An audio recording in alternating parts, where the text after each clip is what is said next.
नमस्कार दोस्तों, मैं अशोक सिंह राजावत आपके अपने YouTube चैनल गोल्ड स्टडी पर आपका हार्दिक स्वागत करता हूं। दोस्तों, ये special batch general science special science का बैच चल रहा है मेरा। ये पटवारी के लिए, ग्राम सेवक की आने वाली भर्ती के लिए, रीट के लिए और ACF भर्ती है। वापस बता रहा हूँ, इन 4-5 भर्तियों के लिए स्पेशल तैयारी करवाऊँगा। इनसे एक क्वेश्चन बाहर नहीं जाएगा। पटवार भर्ती के लिए, पटवार के बाद में रीट के लिए, ACF ये वन विभाग की है उसके लिए, और एक ग्राम सेवक आएगी। इन भर्तियों के लिए स्पेशल जनरल साइंस स्टार्ट कर रहा हूँ। यदि आपको सफलता प्राप्त करनी है तो गोल्ड स्टडीज पे बने रहिए। लगभग इन चारों भर्तियों में पूरा का पूरा वेटेज रहेगा, अपना साइंस का बहुत वेटेज रहेगा। तो साइंस यदि कंप्लीट करनी है आपको तो हमसे जुड़े रहिए। फिर इसी के साथ दोस्तों, हम आपके लिए सुविधा बिल्कुल पटवारी, रीट और NTPC, और एक NTPC के लिए भी हमारा ये बैच, ये NTPC ग्रुप डी, इनके लिए, इन 5-6 भर्तियों के लिए स्पेशल साइंस करा रहा हूँ। बहुत डीपली कराऊंगा साइंस को मैं, बहुत अंदरूनी तरीके से जाके हर क्वेश्चन कहाँ से बनता है, और मैं वही थ्योरी लिखाऊंगा जहाँ से क्वेश्चन बनता होगा। बिना मतलब की थ्योरी मैं नहीं लिखाऊंगा यहाँ पे। चाहे आपको एक्सप्लेन पूरा करूँगा, लेकिन लिखाऊंगा वही जहाँ से क्वेश्चन बनते हैं। यदि आपको PDF चाहिए तो हमारे फेसबुक ग्रुप, गोल्ड स्टडी के नाम से हमारा फेसबुक ग्रुप है, उस पर को लाइक कीजिए, या हमारे जो भी नंबर हैं इन नंबरों पर आप संपर्क कर सकते हैं। किसी भी विद्यार्थी को साइंस से रिलेटेड कोई भी परेशानी हो तो हमसे इन नंबरों पर आप संपर्क कर सकते हैं। किसी भी नोट्स चाहिए, किसी भी सब्जेक्ट के प्रिंटेड नोट्स चाहिए गोल्ड स्टडी के, तो भी आप हमसे संपर्क कर सकते हैं। ठीक है दोस्तों, तो इस दीपावली के उपलक्ष्य में हमने स्टार्ट करने जा रहे हैं। ये बिल्कुल फ्रेश बैच है। Gram Sevak, patwari, REET, ACF, NTPC group टिप, इन 6 भर्तियों का बिल्कुल सही मिश्रण चलेगा। जो टॉपिक आपके सिलेबस में है वो सिलेबस देखते रहिए और एनालिसिस करते रहिए। धन्यवाद दोस्तों। अब देखते हैं अपन कि अब यहाँ पे देखते हैं अपन, अब स्टार्ट करने जा रहा हूँ मैं पोषण से 2 या 3 नंबर कम से कम आते ही हैं। पोषण वाले टॉपिक में से मानव पोषण है जो टॉपिक, उस मानव पोषण के अंतर्गत से अपने पास क्या होते हैं, 2 या 3 क्वेश्चन बनते हैं इस टॉपिक में से। इस टॉपिक में से 2 या 3 क्वेश्चन बनते हैं। इसके अंतर्गत 6 टॉपिक होते हैं। कितने टॉपिक होते हैं? 6 टॉपिक होते हैं। कौन कौन से? कार्बोहाइड्रेट, प्रोटीन, वसा, खनिज लवण, विटामिन, ठीक है, और एक हो गया अपना जल, पानी। इन छह को क्या करना है, अपन का अध्ययन करना है। इनका कार्बोहाइड्रेट का, प्रोटीन का, वसा का, खनिज लवण का, विटामिन का, पानी का, इन छठों को क्या करना है, अपन को अध्ययन करना है। तो इसके आधार पर यहाँ से 2 क्वेश्चन कम से कम 2 क्वेश्चन मिलते हैं यहाँ से अपन को। तो वो किस आधार पर मिलेंगे वो भी मैं आपको सब बताऊंगा। तो उससे पहले, सबसे पहले अपन देखते हैं पोषण क्या होता है। कि ऊर्जा बनाने के लिए हम जिन पोषक तत्वों का प्रयोग करते हैं उसे पोषण कहते हैं। कि अब जब हमारा शरीर है, हम कोई भी कार्य कर रहे हैं, तो कार्य करने के लिए हमको क्या आवश्यकता पड़ती है? ऊर्जा की आवश्यकता पड़ती है। क्या आवश्यकता पड़ती है दोस्तों? ऊर्जा की आवश्यकता पड़ती है।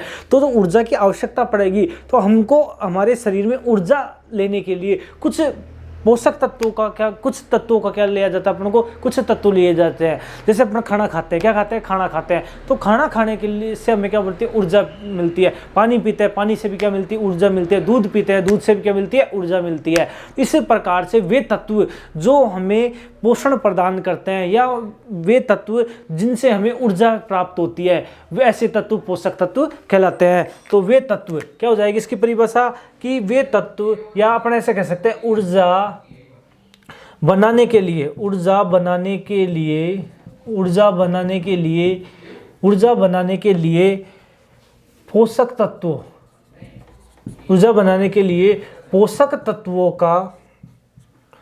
पोषक तत्वों को ग्रहण करना पोषण कहलाता है। क्या कहलाता है? पोषण कहलाता है। पोषण कहलाता है। कि हमारे शरीर में ऊर्जा बनाने के लिए जिन तत्वों को हम ग्रहण करते हैं उन्हें क्या कहते हैं? पोषण कहते हैं। क्या कहते हैं? पोषण। अब ये कौन कौन से तत्व हो गए जिनसे हमें ऊर्जा प्राप्त होती है? ऊर्जा किससे मिलोगी? कार्बोहाइड्रेट से मिलती है, प्रोटीन से मिलती है, वसा से मिलती है, खनिज लवण, विटामिन, पानी। ये छह है, इनको क्या कहते हैं? पोषक तत्व। क्या कहते हैं? पोषक तत्व। क्या कहते हैं दोस्तों? पोषक तत्व। कि ये वही है जिनसे हमें क्या प्राप्त होती है? ऊर्जा प्राप्त होती है। क्या प्राप्त होती है दोस्तों? ऊर्जा प्राप्त होती है। कार्बोहाइड्रेट, प्रोटीन, वसा, खनिज लवण, विटामिन, पानी, इनसे हमें क्या प्राप्त होती है? ऊर्जा प्राप्त होती है। क्या प्राप्त होती है दोस्तों? ऊर्जा प्राप्त होती है। ऊर्जा बनाने के लिए पोषक तत्वों को ग्रहण करना क्या कहलाता है? पोषण कहलाता है। क्या कहलाता है? पोषण। अब दोस्तों पोषक तत्वों के प्रकार, कि जो पोषक तत्व होते हैं वो कितने प्रकार के होते हैं? कि पोषक तत्वों को हमने दो प्रकार के बांट दिया। कितने प्रकार के? दो प्रकार में बांट दिया। ये अपन बोल सकते हैं कार्बनिक और अकार्बनिक। कितने प्रकार में बांट दिया? दो प्रकार से। कि कार्बनिक और अकार्बनिक। कि जो पोषण तत्व है इन छठों को कार्बोहाइड्रेट, प्रोटीन, वसा, खनिज लवण, विटामिन और पानी, इनको कितने आधार पर बांट दिया? दो प्रकार के बांट दिया। किस आधार पे बांटा? एक तो कार्बनिक यौगिक के आधार पर, दूसरा बांटा अकार्बनिक यौगिक के आधार पर। तो सबसे पहले देखते हैं कार्बनिक और अकार्बनिक।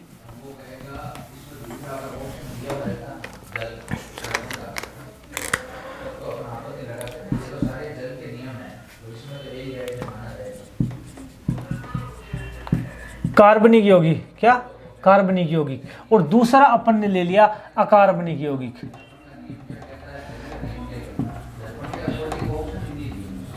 ठीक है दोस्तों, मानव पोषण को दो भागों में विभक्त कर दिया अपन ने। किस आधार पे? जो पोषण होता है उसको दो आधार पे विभक्त कर दिया। कि कार्बनिक यौगिक कि ऐसे पोषण जिनमें कार्बन की मात्रा पाई जाती है उन्हें कार्बनिक यौगिक कहते हैं।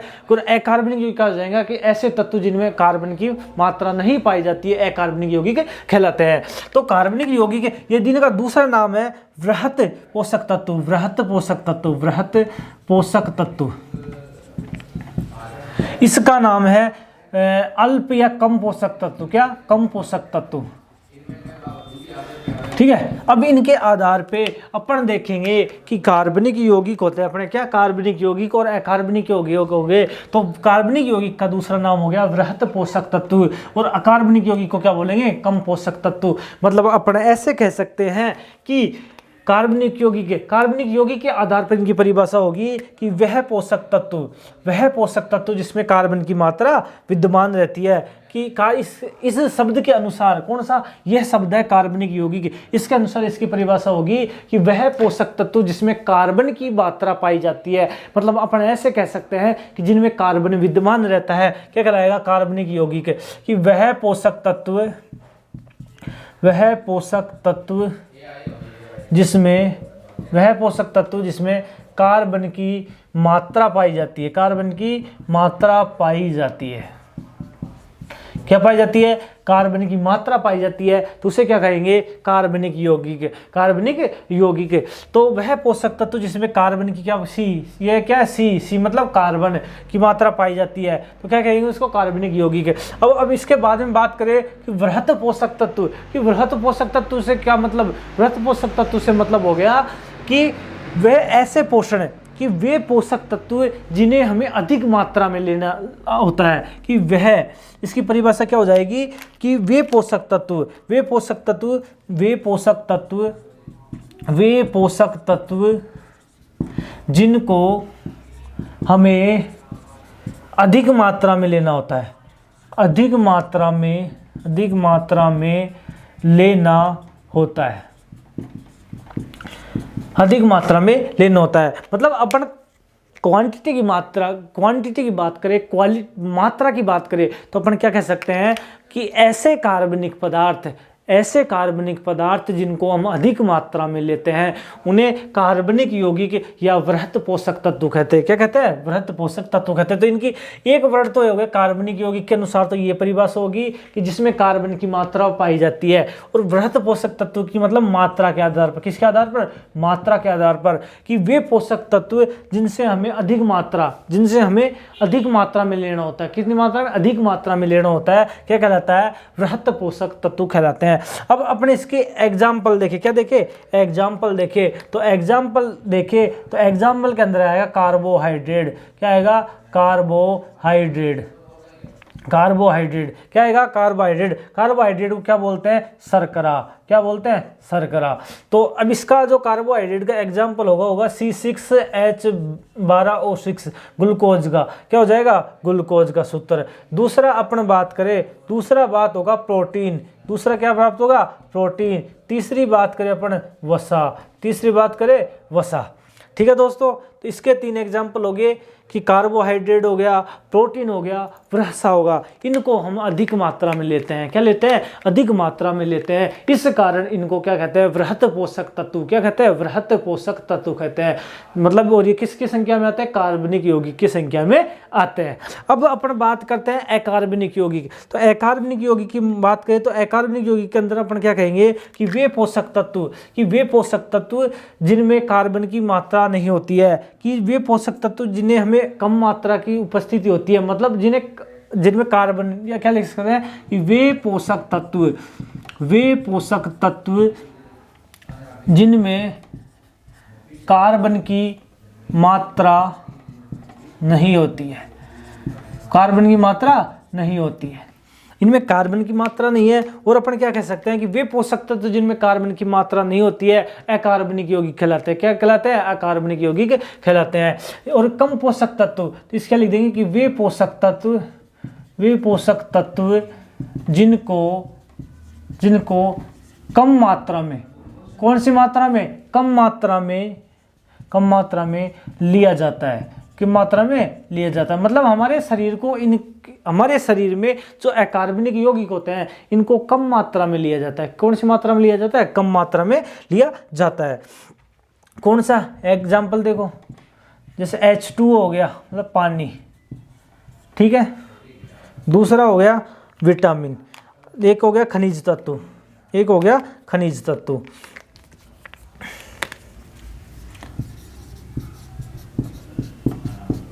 खनिज तत्व। तीसरा हो गया विटामिन, तीसरा क्या हो गया, विटामिन।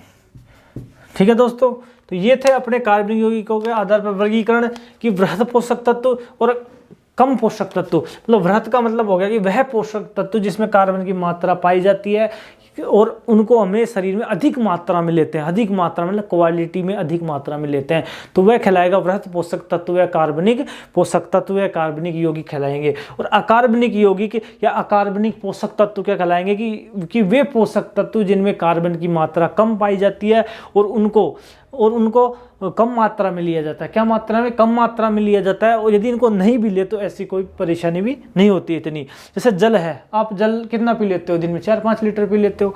खनिज तत्व है, लोहा है, मैग्नीशियम है, कैल्शियम है, इनको आप लेते हो तो कम मात्रा में तो लेते हो। ऐसा तो है ही नहीं कि आप खनिज तत्व, लोहा हो गया, मैग्नीज हो गया, इनको भरपूर मात्रा में ले रहे हो, तो ऐसा नहीं होता है। विटामिन हो गए, विटामिन भी आपको कौन सी मात्रा में चाहिए, कम मात्रा में चाहिए होती है। लेकिन दोस्तों ये विटामिन होता है, ये विटामिन एक नोट का विषय बना हुआ है, अपवाद का विषय बना हुआ है। क्यों, क्योंकि जो विटामिन होता है, जो कार्बनिक, नोट लगा के लिखना, जो विटामिन होता है जो कार्बनिक यौगिकों की श्रेणी में आता है। किसमें, कार्बनिक यौगिकों की श्रेणी में आता है। लेकिन विटामिन को मात्रा के आधार पर देखें तो अकार्बनिक श्रेणी में आता है, अकार्बनिक श्रेणी में आता है। तो जो विटामिन है, तो विटामिन की अपन क्या कहेंगे, जो विटामिन है, विटामिन तो कार्बन के आधार पर तो ये आता है वृहत पोषक तत्व। कार्बन के आधार पर तो आता है कार्बनिक यौगिक में। कौन सा, कार्बनिक यौगिक में आता है और कार्बनिक यौगिक में आता है। लेकिन मात्रा के अनुसार आता है यह। मात्रा के अनुसार कहाँ पे आता है, ये जो विटामिन है मात्रा के अनुसार आता है कम पोषक तत्वों में आता है। तो ये विटामिन है, ये क्या है, हमारा अपवाद है। क्या है दोस्तों, अपवाद स्वरूप। ये दोनों में आता है ना, किस में आता है, दोनों में। मतलब कार्बन, विटामिन में क्या होता है, कार्बन की मात्रा पाई जाती है, लेकिन हम इसको कम मात्रा में लेते हैं, तो कम मात्रा के आधार पर तो इसको अकार्बनिक यौगिकों में रखा गया, और कार्बनिक यौगिक के आधार पर इसको कार्बनिक यौगिक में रखा गया है। तो ये था अपवाद यहाँ से। तो अब यहाँ पे अपन आगे चलते हैं, आगे अपन चलेंगे तो चलेंगे कार्बोहाइड्रेट के ऊपर। इसके ऊपर, कार्बोहाइड्रेट के ऊपर। ठीक है दोस्तों, तो जो अपन यहाँ पे पढ़ लिया, कार्बनिक यौगिक पढ़ लिए और अकार्बनिक यौगिक पढ़ लिए। कार्बनिक यौगिक के आधार पर कार्बोहाइड्रेट, प्रोटीन और वसा हो गई, और इधर H2O खनिज लवण, विटामिन हो गया। और जो विटामिन है, जो कार्बन के आधार पर, तो इसको नोट लगा के, ये हमारा नोट रहेगा कि विटामिन को कार्बन के आधार पर तो कार्बनिक यौगिक रहेगा, और मात्रा के आधार पर यह कम पोषक तत्व इस श्रेणी में रखा जाएगा। ठीक है दोस्तों, तो अब अपन बात करते हैं, क्या बात करें कि जो कार्बोहाइड्रेट होता है, कार्बोहाइड्रेट की बात करें आप, सबसे पहले क्या पढ़ते हैं, कार्बोहाइड्रेट।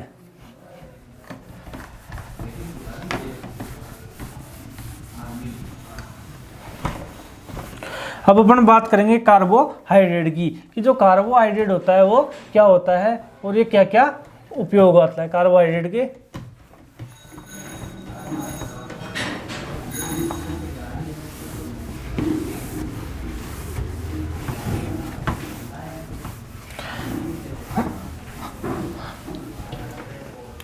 देखिए,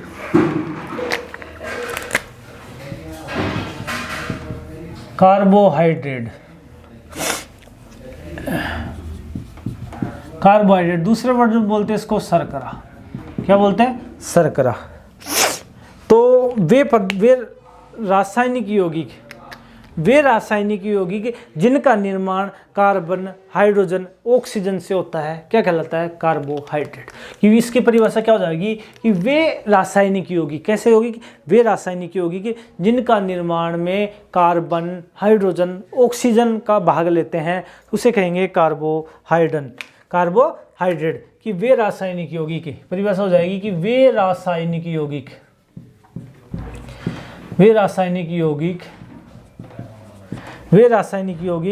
जिनका निर्माण कार्बन, हाइड्रोजन और ऑक्सीजन से मिलकर होता है,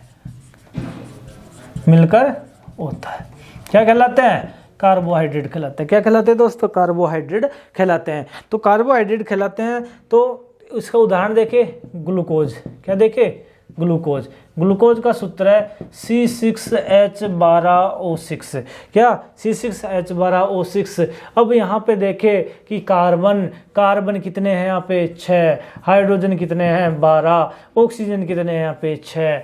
तो यहाँ से अपन इनका अनुपात निकाले, क्या निकाले, अनुपात निकाले। तो यहाँ पे अपन 6 का भाग दे दे, तो 6 एकम 6, 6 दूनी 12 और 6 एकम 6। तो कार्बन, हाइड्रोजन, ऑक्सीजन का अनुपात आ गया 1:2:1। आपसे पूछ लिया जाए कि कार्बन, हाइड्रोजन, ऑक्सीजन का अनुपात कितना होता है कार्बोहाइड्रेट में, कि कार्बोहाइड्रेट किसे कहेंगे कि जिसमें कार्बन, हाइड्रोजन और ऑक्सीजन का अनुपात कितना होता है, 1 होता है, उसे क्या कहेंगे, कार्बोहाइड्रेट। तो कार्बन, हाइड्रोजन और ऑक्सीजन का अनुपात देख लिए। यहाँ पे ये ग्लूकोज में देखा, कार्बन की संख्या है 6, हाइड्रोजन की संख्या है 12 और ऑक्सीजन की संख्या है 6। ऑक्सीजन की संख्या कितनी है, 6। तो इनका अनुपात देखा तो अनुपात है 1:2:1। तो यहाँ से एक छोटा सा क्वेश्चन बन जाता है कि कार्बोहाइड्रेट का अनुपात क्या होता है। कार्बोहाइड्रेट में कार्बन, हाइड्रोजन और ऑक्सीजन किस अनुपात में रहते हैं, तो क्या कहलाएंगे, वो कहलाएंगे 1:2:1 के अंतर्गत होता है। अब बात करें कि जो कार्बोहाइड्रेट होते हैं वो कैसे यौगिक होते हैं। कार्बोहाइड्रेट कैसे यौगिक थे, कार्बनिक यौगिक। तो यहाँ पे लिख देंगे कि तो कार्बोहाइड्रेट क्या लिख देंगे यहाँ पे, ये कार्बनिक यौगिक होते हैं। कैसे यौगिक है, कार्बनिक यौगिक होते हैं। ये कार्बनिक यौगिक है, कौन सा, कार्बनिक वृहत पोषक तत्व है। कौन से पोषक तत्व है, कार्बनिक पोषक तत्व है, और कार्बनिक के साथ साथ वृहत पोषक तत्व है। और इससे हमें क्या प्राप्त होती है, कार्बोहाइड्रेट से हमें ऊर्जा प्राप्त होती है। क्या प्राप्त होती है, ऊर्जा प्राप्त होती है। क्या प्राप्त होती है, ऊर्जा प्राप्त होती है। अब दोस्तों अपन बात करें कि हमें कितना, मतलब ऊर्जा प्राप्त करने के लिए हमें 1 कैलोरी, कितना, 1 कैलोरी कार्बोहाइड्रेट प्राप्त करने के लिए, या अपन जो प्राप्त करें कि हमें एक दिन में कितने कार्बोहाइड्रेट की आवश्यकता होती है, तो हमें एक दिन में कितने दिन में, एक दिन में 350 से 450 ग्राम 400 ग्राम पर डे कार्बोहाइड्रेट क्या होती है, कार्बोहाइड्रेट की आवश्यकता होती है। कि मतलब हमें 350 से लेके 450 ग्राम कार्बोहाइड्रेट तो लेना ही पड़ेगा। यदि नहीं लेंगे तो कार्बोहाइड्रेट की क्या हो जाएगी, कमी हो जाएगी। क्या हो जाएगी, कमी। तो हमें प्रतिदिन 350 से लेके 450 ग्राम कार्बोहाइड्रेट की आवश्यकता होती है। और हमारे शरीर को सबसे ज़्यादा ऊर्जा, तो अपन ऐसे कह सकते हैं कि हमारे शरीर की कुल ऊर्जा का 70 से 80% ऊर्जा कौन देता है, कार्बोहाइड्रेट। तो हमारे शरीर को 70 से 80% तक ऊर्जा कार्बोहाइड्रेट देता है। कौन देता है, कार्बोहाइड्रेट देता है। ठीक है, एक क्वेश्चन ये ऐसे हो गया। अब दूसरे क्वेश्चन की बात करें अपन, कि जो हम बात करें कि 1 ग्राम कार्बोहाइड्रेट से हमें कितने कैलोरी उष्मा की हो जाती है पूर्ति। तो 1 ग्राम कार्बोहाइड्रेट, सी लिख देता हूँ इसको, CHO लिख देता हूँ। 1 ग्राम कार्बोहाइड्रेट से हमें 4.1 से 4.2 किलो कैलोरी, कितनी कैलोरी, 4.1 से 4.2 कैलोरी ऊर्जा प्राप्त होती है। क्या प्राप्त होती है, ऊर्जा प्राप्त होती है। ठीक है दोस्तों, तो अब बात करें अपन, इतनी बात होगी कार्बोहाइड्रेट के बारे में कि वे रासायनिक होगी कि जिनका निर्माण कार्बन, हाइड्रोजन और ऑक्सीजन से होता है। जैसे उदाहरण के रूप में ग्लूकोज लिया। फिर अपने बात में आया कि जो कार्बोहाइड्रेट है उस कार्बोहाइड्रेट का अनुपात क्या है। कार्बोहाइड्रेट में कार्बन, हाइड्रोजन और ऑक्सीजन का अनुपात क्या है। तो कार्बन का अनुपात हो गया 1, हाइड्रोजन का 2 और ऑक्सीजन का 1, मतलब 1:2:1 होता है। फिर हमने बात की कि हमें प्रतिदिन कितनी कार्बोहाइड्रेट की आवश्यकता होती है प्रतिदिन। तो 350 ग्राम से 450 ग्राम कार्बोहाइड्रेट की आवश्यकता होती है। फिर हमने बात की कि हमारे शरीर को, हमारे शरीर को कार्बोहाइड्रेट कुल कितनी ऊर्जा प्रदान कर देता है। तो 70 से 80% तक कार्बोहाइड्रेट क्या करता है, हमारे शरीर को ऊर्जा प्रदान करता है। फिर हमने बात की कि जो कार्बोहाइड्रेट होता है उससे हमें 1 ग्राम कार्बोहाइड्रेट से कितनी कैलोरी ऊर्जा मिलती है। तो 4.1 से लेकर 4.2 किलो कैलोरी ऊर्जा प्राप्त होती है। अब अपन बात करेंगे कि जो कार्बोहाइड्रेट के स्रोत हैं, मतलब हमें कार्बोहाइड्रेट कहाँ से प्राप्त होगा। तो यहाँ पे अपन इसके स्रोत लिख लेते हैं। तो रोटी, सबसे ज़्यादा अपन रोटी खाते हैं। फिर सब्जियाँ खाते हैं, क्या खाते हैं, सब्जियाँ खाते हैं। फिर मिठाइयाँ खाते हैं। जो भी मीठी वस्तु है, उससे हमें क्या प्राप्त होता है, कार्बोहाइड्रेट प्राप्त होता है। तो कार्बोहाइड्रेट का दूसरा नाम क्या है, शर्करा। शर्करा एक प्रकार से अपन शक्कर के रूप में जाने कि जो सभी मीठी वस्तुएं होती हैं उनसे हमें क्या प्राप्त होता है, कार्बोहाइड्रेट प्राप्त होता है। सभी मीठी वस्तुएं, ठीक है। उसके जैसे शहद हो गया, गुड़ हो गया, दूध हो गया, बादाम हो गई, अंगूर हो गए। ठीक है, इनसे हमें क्या प्राप्त होता है, कार्बोहाइड्रेट प्राप्त होता है। ठीक है दोस्तों, अब अपन आगे चले कार्बोहाइड्रेट के बारे में कि कार्बोहाइड्रेट के प्रकारों के बारे में कि कार्बोहाइड्रेट कितने प्रकार का होता है। तो ठीक है दोस्तों, आप एक स्क्रीनशॉट ले लीजिए। दोस्तों आपने स्क्रीनशॉट ले लिया होगा। तो अब देखते हैं इस कार्बोहाइड्रेट का पाचन कहाँ पे होता है। ठीक है, तो कार्बोहाइड्रेट का पाचन, हम कोई भी वस्तु खाते हैं तो उसका कहीं ना कहीं पे पाचन होता है। कहीं न कहीं से पाचन शुरू होता है और कहीं पे पाचन अंत में होता है। कि मतलब हम ऐसे कह सकते हैं कि कोई भी वस्तु को अपन ने मुंह में रखा तो उसका पाचन यहाँ से स्टार्ट हो जाता है। यहाँ से स्टार्ट होने के बाद में अंतिम रूप से पाचन कहाँ पे होगा, तो कार्बोहाइड्रेट का पाचन। तो हम देखते हैं कार्बोहाइड्रेट का पाचन कि कार्बोहाइड्रेट कहाँ पे पचता है या कार्बोहाइड्रेट की पाचन क्रिया कहाँ पे संपन्न होती है।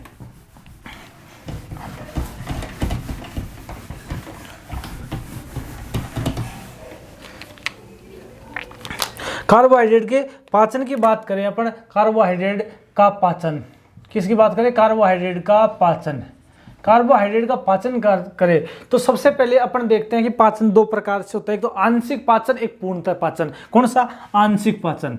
आंशिक पाचन। एक होता है पूर्ण पाचन। पूर्ण पाचन मतलब एक तो अपने ने पढ़ा कि जो आंशिक होता है, क्या आंशिक पाचन होता है, एक होता है अपना पूर्ण पाचन। तो आंशिक पाचन कहाँ से होता है कि आंशिक पाचन की बात करें अपन कि जो हमारा कार्बोहाइड्रेट का पाचन, आंशिक पाचन मुंह से शुरू हो जाता है। कहाँ से? मुंह से। कहाँ से शुरू हो जाता है आंशिक पाचन? मुंह से। और मुंह में क्या होती है कि मुंह में जो मुख गुहा होती है, कहाँ पे? मुंह में मुख गुहा। कहाँ से? मुंह गुहा, मुख गुहा। उसमें के अंदर या माउथ कैविटी बोलते हैं इसको, माउथ कैविटी। क्या बोलते हैं? Mouth cavity. तो कार्बोहाइड्रेट का आंशिक पाचन कहाँ पे हो जाता है? मुख में, या मुख ऑप्शन नहीं दे रखा हो तो मुख गुहा दे रखा होगा, तो मुख या मुख गुहा में कार्बोहाइड्रेट क्या हो जाता है? आंशिक पाचन। अब दोस्तों किसी वस्तु का पाचन करने के लिए, किसी वस्तु का पाचन करने के लिए क्या होना चाहिए? एंजाइम होना चाहिए। क्या होना चाहिए? एंजाइम। तो कार्बोहाइड्रेट का आंशिक पाचन करने के लिए कौन सा एंजाइम होगा? तो कार्बोहाइड्रेट का करने के लिए एक मुंह में के अंतर्गत क्या होती है? लार होती है। क्या होती है? लार। तो लार में एंजाइम कौन सा हो गया? सलाइवेरी एंजाइम। कौन सा? सलाइवेरी एंजाइम। सलाइवेरी एंजाइम। ठीक है, ये सलाइवेरी एंजाइम, या अपन कह सकते हैं टाइलिन एंजाइम। एक और आता है टाइलिन एंजाइम। ये एंजाइम कहाँ पे उपस्थित होता है कि यह एंजाइम कहाँ पे उपस्थित होता है? यह एंजाइम हमारे लार में उपस्थित होता है। कहाँ पे उपस्थित होता है? लार में उपस्थित होता है। तो आपसे पूछ लिया जाए कि कार्बोहाइड्रेट का आंशिक पाचन कहाँ पे होता है? मुख या मुख गुहा में। क्या क्वेश्चन आ जाए कि कार्बोहाइड्रेट का आंशिक पाचन कहाँ पे होता है? मुख या मुख गुहा में। उसके बारे में बात करें कि ऐसा कौन सा एंजाइम है जो मुख या मुख गुहा में कार्बोहाइड्रेट का पाचन कर देता है? सलाइवेरी एंजाइम या टाइलिन एंजाइम। सलाइवेरी एंजाइम या टाइलिन एंजाइम ये किस में पाए जाते हैं? लार में पाए जाते हैं। किस में पाए जाते हैं? लार में। अब अपन बात करें कि छोटी अब यहाँ पे इसका पूर्ण पाचन कहाँ पे होता है कार्बोहाइड्रेट का? तो कार्बोहाइड्रेट का पूर्ण पाचन होता है छोटी आंत में। कहाँ पे होता है? छोटी आंत में। छोटी आंत। छोटी आंत में। अब अपन किसकी बात करें कि एंजाइम की बात करें, कि जो एंजाइम की बात करें तो एंजाइम आता है amylase. Amylase. Amylase. Amylase enzyme. Amylase enzyme. जो एमाइलेज एंजाइम होता है जो क्या करता है? इसका पूर्ण पाचन करता है। क्या करता है? पूर्ण पाचन। कहाँ पे होता है? छोटी आंत में। तो एमाइलेज एंजाइम क्या करता है? इसका पूर्ण पाचन। तो यहाँ पे लिख देंगे कार्बोहाइड्रेट का, क्या? कार्बोहाइड्रेट का पूर्ण पाचन। कार्बोहाइड्रेट का पूर्ण पाचन। पूर्ण पाचन। पाचन छोटी आंत में होता है। और किस एंजाइम की उपस्थिति में होता है? Amylase enzyme. किसकी उपस्थिति में? Amylase enzyme. तो ये अपन बात करें कि मुंह में कार्बोहाइड्रेट का, मुंह के अंदर तो क्या हो गया? आंशिक पाचन हो गया। और किस एंजाइम की सहायता से? सलाइवेरी एंजाइम या टाइलिन एंजाइम की सहायता से। और ये टाइलिन एंजाइम और सलाइवेरी एंजाइम कहाँ पे पाया जाता है? लार के अंदर पाया जाता है। और जो कार्बोहाइड्रेट का पूर्ण पाचन होता है वो कहाँ पे होता है? छोटी आंत के अंतर्गत होता है। और कौन सा एंजाइम करता है? एमाइलेज एंजाइम करता है, कार्बोहाइड्रेट का पूर्ण पाचन करता है। अपन अब आगे बात करें कि जो कार्बोहाइड्रेट है कि इसका आंशिक पाचन हो गया, पूर्ण पाचन हो गया। क्या हो गया? आंशिक पाचन हो गया, पूर्ण पाचन हो गया। अब अपन कार्बोहाइड्रेट के प्रकारों की बात करें, किसकी? कि कार्बोहाइड्रेट कितने प्रकार के होते हैं। ठीक है दोस्तों,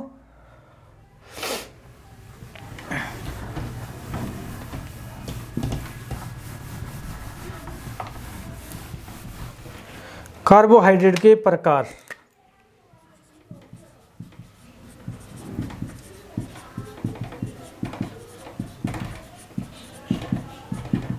कार्बोहाइड्रेट के प्रकार देखो कि कार्बोहाइड्रेट की सबसे पहले बात करें अपन कार्बोहाइड्रेट की इकाई की। कार्बोहाइड्रेट को किस में मापा जाता है? तो वो मापा जाएगा सेकेराइट में। किस में? सेकेराइट में। अब बात करें कार्बोहाइड्रेट के प्रकारों की कि कार्बोहाइड्रेट कितने प्रकार के होते हैं। तो कार्बोहाइड्रेट 3 प्रकार के होते हैं। एक तो होता है मोनोसेकेराइड। कौन सा? मोनोसेकेराइड।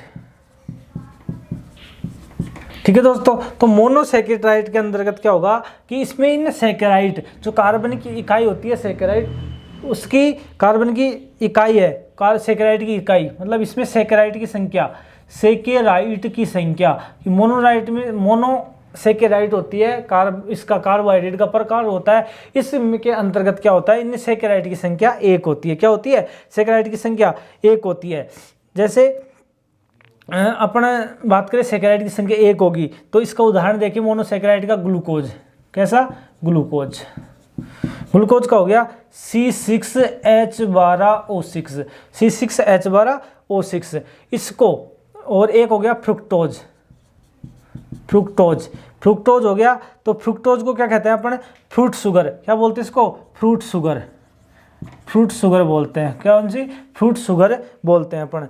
तो और अपने यहाँ से क्वेश्चन बनता है कि जो एथलीट होता है, एथलेटिक्स होते हैं, जो मतलब ये रनिंग वगैरह करते हैं, कोई मतलब रेसिंग वगैरह, एथलीट्स होते हैं, जो भाला फेंक हो गया, तीरंदाजी हो गया, या अपन और बोले कि रेसिंग वगैरह का कार्य करते हैं, सब कुछ ये बॉक्सिंग वगैरह खेलते हैं। तो इनको क्या करते हैं कि त्वरित ऊर्जा, त्वरित का मतलब हैंड टू हैंड ऊर्जा प्रदान करने के लिए क्या दिया जाता है?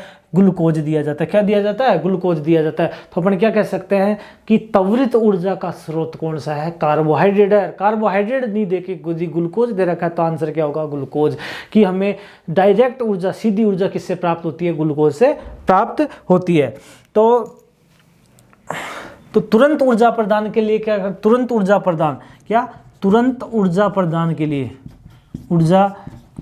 के लिए कार्बोहाइड्रेट खाना चाहिए। कौन सा? कार्बोहाइड्रेट खाना चाहिए। ठीक है। फिर एक आता है ग्लैक्टोज। इसका एक उदाहरण हो गया, ग्लूकोज हो गया, फ्रक्टोज हो गया, एक आता है ग्लैक्टोज। क्या हो गया? ग्लैक्टोज। ये ग्लैक्टोज क्या होता है कि सभी मिल्क प्रोडक्ट, कौन से? जो मिल्क प्रोडक्ट होते हैं, सभी मिल्क प्रोडक्ट मतलब घी हो गया, दूध हो गया, छाछ हो गई, दही हो गया, मक्खन हो गया, और चीज़ हो गई, बटर हो गया, पनीर हो गया, बादाम हो गई, वो गई, तो ग्लैक्टोज इनमें प्राप्त होता है। फ्रुक्टोज को फ्रूट शुगर में बोलते हैं, मतलब जो भी मीठे शुगर होते हैं, मीठे फ्रूट होते हैं, उनके अंदर क्या पाई जाती है? फ्रुक्टोज पाया जाता है, और ये ग्लूकोज है ही। तो मोनोसेकेराइड के उदाहरण क्या है? ग्लूकोज, फ्रक्टोज और ग्लैक्टोज। क्या क्या हो गए? ग्लूकोज हो गया, फ्रुक्टोज हो गया, और ग्लैक्टोज हो गया। अब बात करें अपन ओलिगो, एक दूसरा आता है ओलिगोसेकेराइड। कौन सा? ओलिगोसेकेराइड। इसको अपन मिटाई देते हैं। मोनोसेकेराइड का उदाहरण देख लिया, मतलब जिसमें मतलब कार्बोहाइड्रेट की जो इकाई होती है, जो सेकेराइड होती है, वो कितने प्रकार की होती है? ये प्रकार की होती है। मतलब इसमें सेकेराइड की इकाई कितनी होती है? 1 होती है।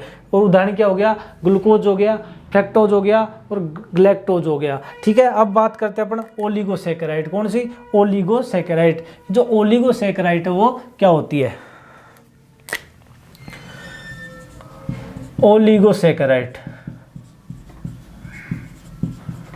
ओलिगोसेकेराइड। अब इस ओलिगोसेकेराइड में क्या होती है? इसमें सेकेराइड की संख्या, किसकी? सेकेराइड की संख्या 2 से 10 के बीच में होती है। 2 से 10 के बीच में होती है।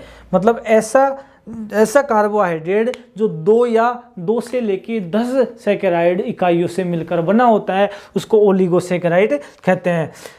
और जब दो सेकेराइड मिलती है तो उसे क्या कहते हैं? ओलिगोसेकेराइड। तो ओलिगोसेकेराइड की परिभाषा क्या हो जाएगी कि जब दो सेकेराइड मिलती है, जब दो सेकेराइड मिलती है तो उसे ओलिगोसेकेराइड कहते हैं। कौन सा? ओलिगोसेकेराइड कहते हैं।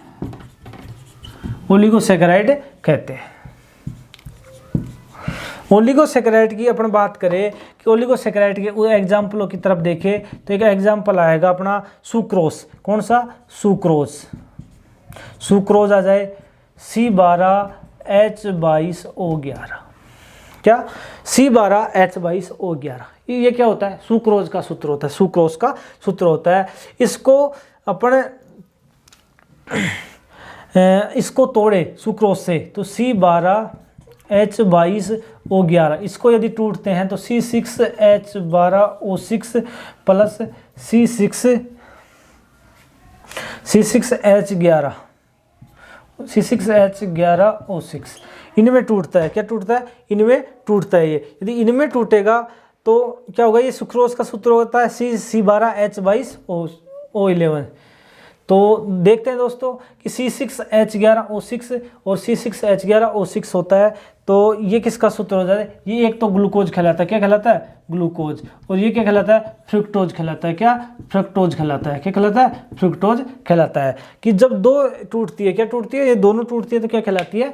मतलब जब सुक्रोज का क्या होता है? सुक्रोज का टूटना, विखंडन होता है, तो उससे हमें क्या प्राप्त होती है? ग्लूकोज और फ्रक्टोज प्राप्त होती है। तो C6H11O6 किसका फॉर्मूला हो जाता है? ग्लूकोज का। ठीक है, ग्लूकोज का फॉर्मूला क्या होगा? C6H11O6। ये था ग्लूकोज का। तो C6H11O6 से क्या बनता है? ग्लूकोज बनता है। दूसरा रूप क्या बनता है? फ्रक्टोज। सुक्रोज के टूटने से क्या प्राप्त होता है अपन को? ग्लूकोज और फ्रुक्टोज। तो हम क्या कह सकते हैं कि एक सुक्रोज के टूटने से हमें ग्लूकोज और फ्रुक्टोज प्राप्त होते हैं। दूसरा उदाहरण आता है इसका माल्टोस। क्या आता है? माल्टोस।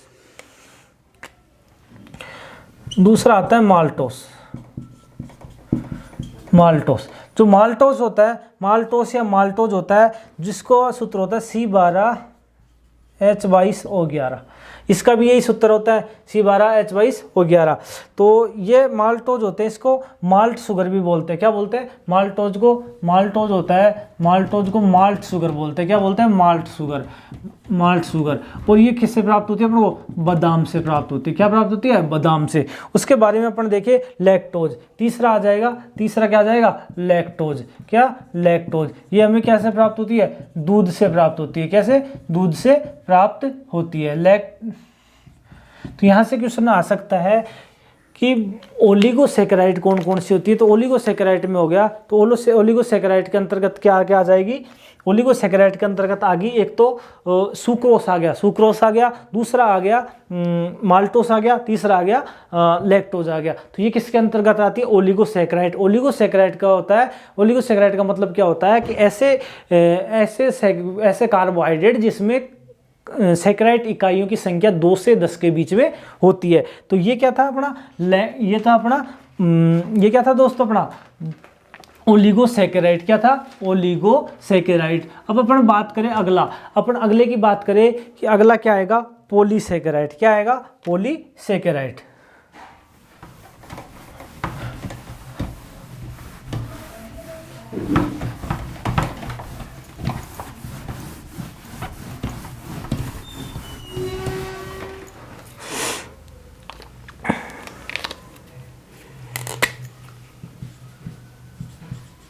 पॉलीसैकेराइड, पॉलीसैकेराइड, पॉलीसैकेराइड में ऐसे कह सकते हैं कि जो सैकेराइड की संख्या है, सैकेराइड की संख्या 10 से अधिक होती है। कौन सी? 10 से अधिक होती है। क्या होती है? 10 से अधिक होती है, उसे क्या कहते हैं? पॉलीसैकेराइड। और जो पॉलीसैकेराइड होते हैं वो जटिल रूप में पाए जाते हैं। कौन से रूप में? जटिल, कॉम्प्लेक्स फॉर्म में पाए जाते हैं। कॉम्प्लेक्स फॉर्म में पाए जाते हैं। कि इसका अपने देखते हैं उदाहरण के रूप में, उदाहरण के रूप में देखते हैं तो इसका उदाहरण होता है ग्लाइकोजन। क्या? ग्लाइकोजन। ग्लाइकोजन को हम क्या कहते हैं? संग्रहित पॉलीसैकेराइड। क्या बोलते हैं? संग्रहित पॉलीसैकेराइड। क्या कहते हैं? संग्रहित पॉलीसैकेराइड बोलते हैं। मतलब ग्लाइकोजन को क्या बोलते हैं? संग्रहित पॉलीसैकेराइड।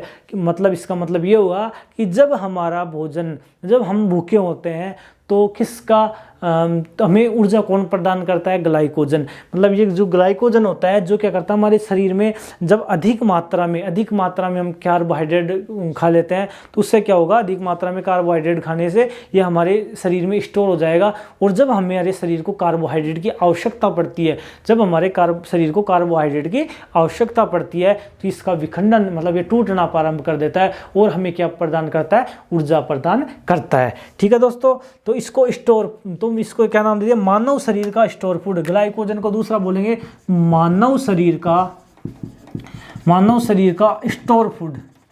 स्टोर फूड भी इसको कहते हैं। ठीक है, और अपन बात करें कि दूसरा एग्जाम्पल ले, दूसरा एग्जाम्पल हो जाएगा स्टार्च का। कौन सा? स्टार्च। और ये स्टार्च कहाँ पे पाया जाता है? ये पादपों के अंदर पाया जाता है। आलू, मक्के, चावल। कहाँ पे?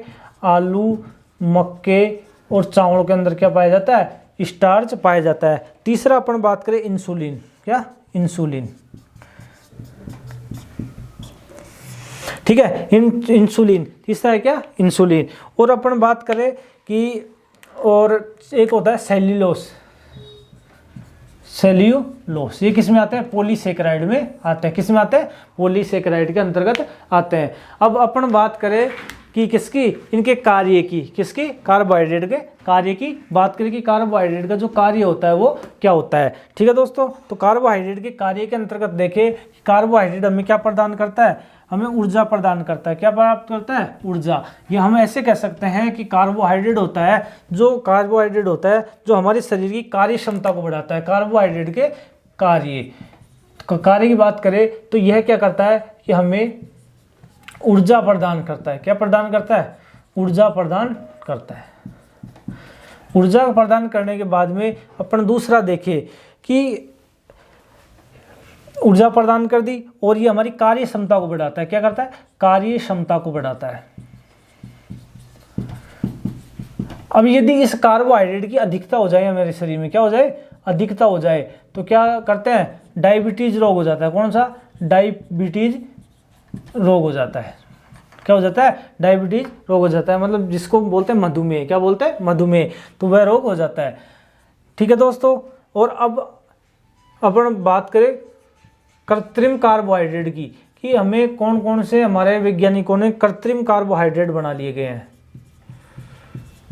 तो एक तो बना लिया सुक्रालोज, कौन सा, सुक्रालोज बना लिया। एक सैकरीन, सैकरीन आप पढ़ते हो, क्या पढ़ते हो, सैकरीन। आप जो भी आइसक्रीम वगैरह खाते हो तो इनके अंतर्गत क्या आती है, आइसक्रीम खाते हो उनके अंदर सैकरीन आती है। और डायबिटीज के जो भी रोगी होते हैं उनको चाय वगैरह में या कुछ भी खाना होता है तो उनको सैकरीन दी जाती है। क्या दी जाती है, सैकरीन दी जाती है, जिससे उनका क्या हो कि उनको मीठे का तो एहसास होता है, लेकिन ये क्या नहीं होता, कार्बोहाइड्रेट की संख्या को नहीं बढ़ाता है। तो ये था दोस्तों अपने कार्बोहाइड्रेट के बारे में कि कार्बोहाइड्रेट क्या होता है, क्या नहीं होता, पूर्ण रूप से मैंने आपको बता दिया गया है। तो आप हमारे वीडियो को अधिक से अधिक संख्या में लाइक करें, शेयर करें, सब्सक्राइब करें। धन्यवाद दोस्तों।